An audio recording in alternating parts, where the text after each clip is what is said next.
বঙ্গোপসাগরে সৃষ্ট নিম্নচাপের প্রভাবে উপকূলীয় জেলাসহ দেশের বিভিন্ন স্থানে টানা বৃষ্টিপাত হচ্ছে। এতে জনদুর্ভোগে পড়েছেন সাধারণ মানুষ। নদ নদীর পানি বাড়ায় নিম্নাঞ্চল প্লাবিত হতে শুরু করেছে, আর বৃষ্টি অব্যাহত থাকায় পার্বত্য এলাকায় ভূমিধসের শঙ্কা দেখা দিয়েছে।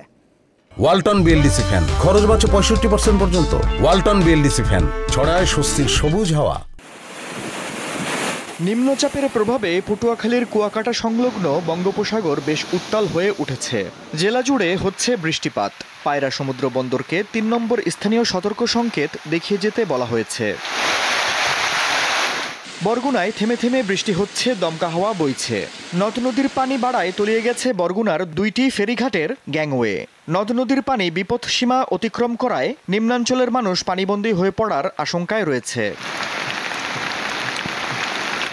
বৈরী আবহাওয়ার কারণে বরিশাল নদীবন্দর থেকে আভ্যন্তরীণ নৌপথে সকল ধরনের ছোট লঞ্চ চলাচল বন্ধ ঘোষণা করেছে কর্তৃপক্ষ। এতে সাধারণ যাত্রীরা চরম দুর্ভোগে পড়েছে।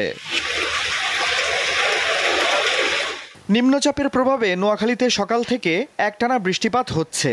মেঘনা নদীতে জোয়ারের পানিতে কিছু দোকান ভেসে গেছে। নিঝুম দ্বীপের চারপাশে কোনো বেড়িবাঁধ না থাকায় জোয়ারের পানি প্রবেশ করে বেশিরভাগ এলাকা প্লাবিত হয়েছে।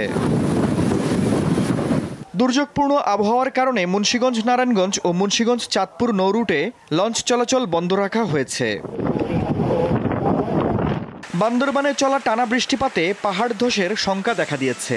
বৃষ্টিতে সড়কে চলাচলে জনসাধারণকে পড়তে হচ্ছে বিড়ম্বনায়। কাজে বের হতে না পারায় কৃষক, ভ্যান ও রিকশা চালকদের দুর্ভোগ বেড়েছে।